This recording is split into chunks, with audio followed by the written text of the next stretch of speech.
네, 북한 문제를 중심으로 이번 주 진행된 한반도 외교안보 뉴스를 심층 분석해 보겠습니다. 북한 리포트 시간 시작합니다. 네, 오늘도 한평정책연구소 왕선택 글로벌 외교센터장 나오셨습니다. 어서 오십시오. 네, 안녕하세요. 네, 지난주에 북한이 극초음속 미사일 발사를 했다고 발표를 그렇죠. 했고요. 이번 주에는 서해상으로 순항미사일 여러 발을 발사했다 이렇게 네. 공개를 했는데 이번 주 발사에서 어떤 점이 눈에 띄었습니까? 이 북한이 순항 미사일을 개발을 계속 하고 있는데 예. 기존에 이제 화살 1형, 또 화살 2형이라고 하는 순항 미사일을 이제 자랑을 했어요. 예. 근데 이번에 발사한 거는 기존의 화살 1형과 화살 2형과 크게 다르지 않은 그런 형태로 보여요. 예. 불화살 3-31형이라고 이제 소개를 했어요. 예. 했는데 기존 것과 크게 다르지 않아서 굉장히 이것은 좀 예상과 좀 다르다 이런 생각이 들어요. 예. 이것은 기존의 화살 1형과 화살 2형에 대해서 성능이라든가 이런 것들이 좀 마음에 안 든다, 불만스럽다, 더 고도의 성능이 필요하다라고 하는 그런 상황을 반영한 것이 아닌가 이런 생각이 들고요. 유사한 형태, 이게 왜 유사하냐면 거리라든가 어떤 기능이 유사해 보이거든요. 화살 1형의 경우는 사거리가 1,500km 정도, 화살 2형은 2,000km 정도. 지금 이번에 쏜 거는 1,500km보다 조금 더 짧았다고 해요. 그러니까 비슷한 사거리에 비슷한 형태, 전략 순항 미사일이라고 하는 형태를 반복적으로 이게 나오는 것은 예. 잘 안 되고 있다는 것을 볼 수 있는 것이고 어. 어떻게 보면은 비슷한 거를 계속 만드는 거는 비효율적인 무기 개발이 아닌가. 예. 그래서 좀 잘 안 되고 있는 부분이 좀 있다. 이런 것들을 엿볼 수가 있다. 물론 북한이 가공할 무기 체계, 이제 전략 순항 미사일이 진짜 자기들 말대로 이루어지면 이건 가공할 무기 체계입니다. 게임 체인저라고 그때 말씀. 네. 게임 체인저라고 할 수 있는 것은 극초음속 미사일에 예. 해당하는 말이고 네. 순항 미사일에 대해서는 그 정도까지는 얘기 안 하죠. 그래도 순항 미사일이라고 하는 것은 가공할 무기 체계입니다. 엄청난 무기 체계인데 지금 원하는 위력이 안 나오는 상태다.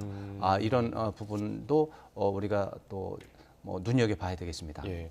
당장 지난주에 극초음속 미사일을 발사했다고 주장했는데 네. 그 비교해서 이번 순항 미사일 발사 연관성을 어떻게 보면 좋을까요? 네, 당연히 연관이 돼 있습니다. 네. 북한은 현재 크게 봐서 남쪽을 상대로 또는 주변을 상대로 협박 캠페인을 하고 있다.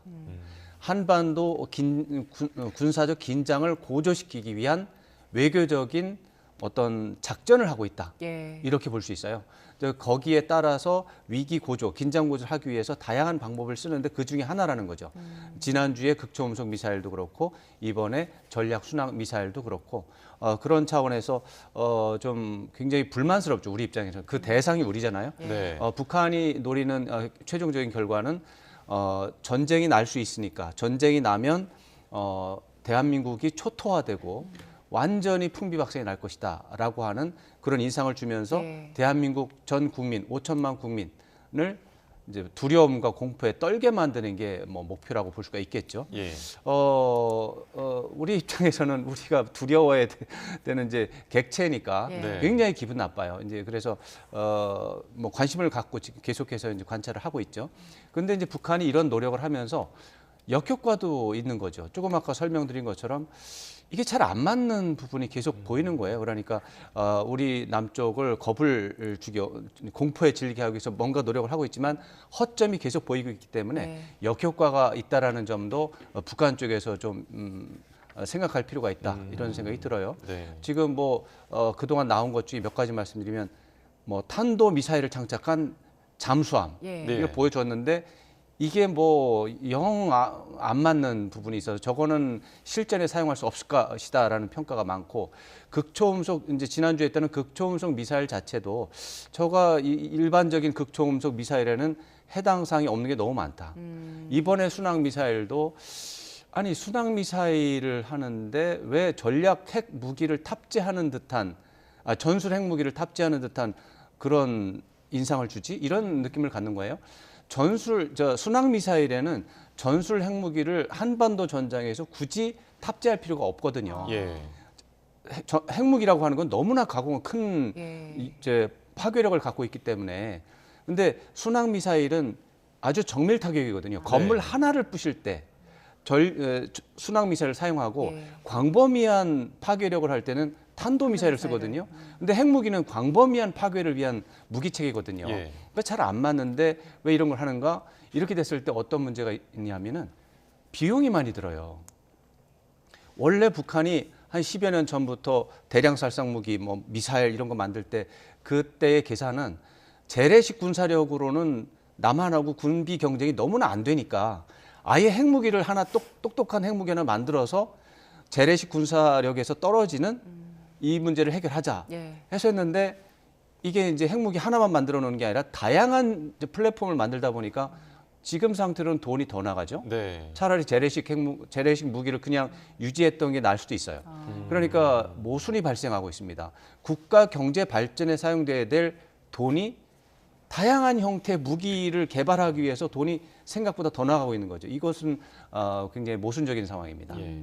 그 북한이 미사일을 발사하면 저희가 그 사거리 따라서 뭐 중거리, 중장거리, 장거리 이런 식으로 수식어를 붙이잖아요. 그렇죠. 그게 이제 공격 대상이 조금씩 달라지는 겁니까? 그게 굉장한 혼란이 있어서 사실 정리할 필요도 있고 예. 극초음속 미사일이라는 말도 그래요. 이제 탄도 미사일과 순항 미사일은 다른 물건입니다. 예. 네. 기본적으로 다른 물건이에요. 그래서 탄도 미사일에 대한 장거리, 중거리, 단거리 용어는 순항 미사일에서 쓰는 장거리, 중거리, 단거리와 달라요. 아, 그걸 또 나눠야 그게 하는군요. 달라요. 그래서 이번에 이제 북한이 이번에 쏜 거는 장거리 이제 전략 순항 미사일이라거든요. 예. 네. 근데 순항 미사일이라고 하는 물건은 이게 한 1000km 이상 사거리가 나오면 장거리라고 불러줘요. 예. 근데 탄도 미사일은 5,500km를 넘어야 장거리라고 불러요. 그 다음에 이 탄도 미사일은 1000km 이하면 단거리라고 불러요. 그런데 순항 미사일은 100km 전후는 단거리예요. 그래서 순항 미사일과 이 탄도 미사일의 거리 개념이 일단 달라서 예. 똑같이 장거리, 중거리, 단거리를 써도 다르다라는 걸 일단 이제 인식을 할 필요가 있고요. 그래서 순항 미사일의 경우는 1000km 이상이면 장거리, 500km 전후면 중거리, 100km 이하면은 그 전후면 단거리. 예. 탄도 미사일은 아까 말씀드린 것처럼 5,500이 넘으면 장거리, 1,000이 안 되면 단거리. 그 중간은 두 가지 종류가 있는데 여기에서 이제 북한하고 우리하고 또 용어가 사용이 또 달라요. 예. 그래서 혼란이 생기는 거예요. 1,000에서 3,000km까지는 남쪽에서는 준중거리라고 불러요. 예. 그 다음에 3,000에서 5,500을 중거리라고 불러요. 네. 근데 북한은 그게 아니고 이 3,000에서 5,500을 중장거리라고 불러요. 그리고 1,000에서 3,000을 중거리라고 불러요. 그러니까 중거리 미사일이라고 북한이 얘기하는 거는 이 1,000에서 3,000 사이를 얘기하는 건데 남쪽에서는 3,000에서 5,500을 얘기하는 거예요. 그러니까 북한 언론 매체를 인용해서 기사를 쓰면 중장거리, 중거리 용어가 완전히 헷갈려 버려요. 그 저희가 쓸 때는 그러면은 저희 기준으로 해서 씁니까? 어떻게 합니까? 그래서 북한 매체를 인용한 건지 아닌지를 밝히면서 보도를 해야 맞죠. 예. 예.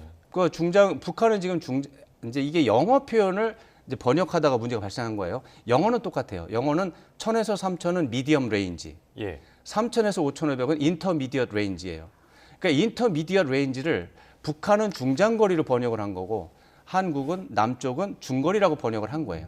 여기에서 문제가 발생을 한 건데 이제 구분을 하면은 되지만 이제 좀 혼란스럽긴 하죠. 근데 이런 문제가 있어서 보도를 할 때 우리 합참에서 발표한 것인가 네. 아니면 북한의 보도를 인용한 것인가 예. 요거를 좀 구분할 필요는 있죠.